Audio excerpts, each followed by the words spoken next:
El mal reparto de los beneficios del boom económico y la creciente inflación llevaron al estallido social y a una profunda y compleja crisis en 1917. En ella podemos distinguir diversos aspectos. En 1917 se produce una profunda crisis en Europa que se manifiesta en el estallido de la Revolución Rusa y en las condiciones precarias en las que se encontraba la sociedad tras la Gran Guerra. Por otra parte, en España se manifestará la gran crisis de la Restauración en un ámbito militar, social y político. Nos encontramos en el siglo XX, en un contexto internacional ciertamente convulso y difícil no solo para los españoles, sino también para el resto de Europa. Internacionalmente hablando, podemos señalar dos hechos claves en 1917. El primero de ellos será la Primera Guerra Mundial, año en el que entrará Estados Unidos en la contienda y hará cambiar el destino de la misma. El segundo hecho más significativo será la Revolución Rusa, pues desembocará en el triunfo bolchevique y hará tambalear las bases de Europa. Sin embargo, en el ámbito internacional, la imposibilidad de dar fin a la guerra en corto plazo produjo una profunda desmoralización para la sociedad y para las tropas. Esto se vio evidenciado en motines y protestas contra la guerra, que fueron duramente reprimidos en casi todos los países europeos. En Francia, la escasez de víveres, unido a la dureza de los combates en trincheras, provocaron huelgas en la industria y una serie de motines que fueron frenados por el ejército. En Gran Bretaña, los laboristas se iban alejando progresivamente del gobierno, al tiempo que también se sucedían huelgas por el país. Por parte de Alemania existía una división entre los partidarios de continuar con la lucha y los que no, imponiéndose los primeros liderados por Hindenburg y Ludendorff. Asimismo, en Austria-Hungría se empezaron a dar reivindicaciones nacionalistas, lo que agravó su posterior desplome. Por otro lado, Italia se encontraba en una delicada situación que afectó de sobremanera a toda la población. No obstante, será Rusia quien represente y evidencie el escenario más convulso y conflictivo de este año.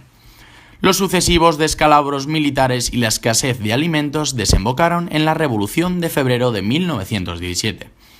Tras el gobierno provisional de Kerensky, un golpe de Estado aupó a los comunistas de Lenin. Rusia abandona la contienda. Como mencionábamos antes, la entrada en guerra de Estados Unidos en este año alteró de manera radical las expectativas de alemanes y austrohúngaros. Esta supuso la apertura de un nuevo frente en los Balcanes, pero, ante todo, la irrupción de una potencia extraordinaria con un formidable peso económico, demográfico y militar que inclinó definitivamente la balanza del lado de los aliados. Asimismo, las razones que llevaron a los estadounidenses a intervenir en la guerra se debieron en parte a la ofensiva en el mar desarrollada por los alemanes. Las tesis belicistas se habían logrado imponer a las más moderadas, y en Alemania había declarado una guerra submarino total. En consecuencia, el torpedeamiento del carguero estadounidense Vigilantia en marzo de 1917 tuvo una enorme repercusión en la prensa estadounidense e influyó en el cambio de actitud de la opinión pública, que hasta entonces no quería entrar en guerra.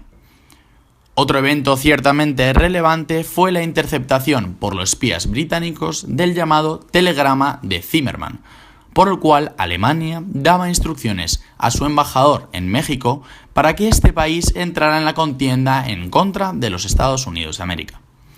Finalmente, el 2 de abril de 1917, el presidente Wilson declaró la guerra a Alemania. Como hemos visto, este ambiente de inestabilidad repleto de huelgas y motines en Europa también tendría eco en España, en donde nacería, como veremos a continuación, la crisis de 1917.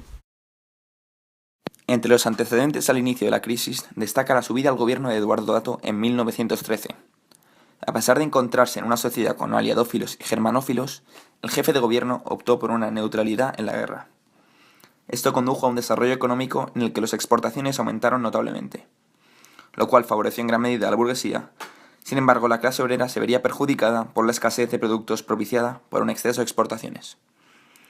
Sería entonces cuando la UGT, junto con la CNT, organizarían una huelga general en agosto de ese mismo año por motivos económicos, aludiendo a una subida del coste de la vida y con un objetivo declarado político que consistiría en derribar la monarquía, formar un gobierno provisional y convocar unas cortes constituyentes.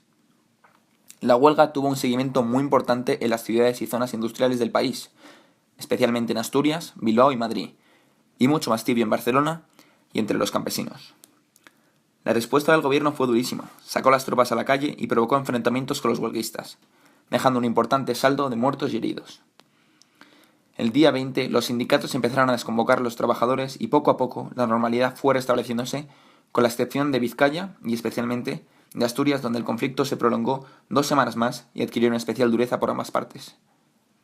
La represión fue muy dura, más de 2.000 detenidos, los miembros del comité de huelga fueron condenados a muerte, aunque se les conmutó la pena por la de cadena perpetua.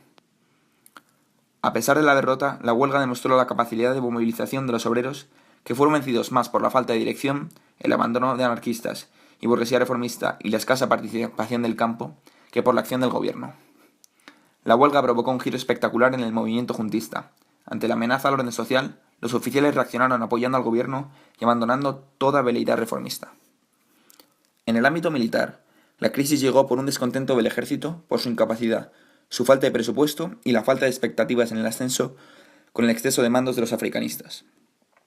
Para defender sus intereses, crearon las juntas de defensa, presididas por el coronel Márquez. Estos en un principio no fueron legalizados hasta que Alfonso XIII les prestó todo su apoyo. Por último, en cuanto a lo político, ante el cierre de las Cortes, Cambó convocó primero a los parlamentarios catalanes en una asamblea en Barcelona y después, el 19 de julio, a todos los diputados y senadores marginados por el sistema turnista, con el fin de buscar un cambio político mediante la liquidación del turnismo, llevar a cabo una reforma constitucional, autonomía y un gobierno de consenso con participación de grupos políticos. Finalmente se disolvió por la negativa de colaborar por las juntas militares de defensa y por las divergencias y desconfianzas de los participantes. Todo ello indicaba que el sistema político de la Restauración estaba en plena descomposición, y así lo iban a demostrar los años venideros. Como hemos analizado a lo largo del trabajo de investigación, en 1917 tanto España como Europa vivieron un profundo ambiente de crisis e inestabilidad. En España, producido por el desequilibrio interno a pesar de su neutralidad en la Primera Guerra Mundial, y en Europa, provocado por las consecuencias de la guerra en la sociedad.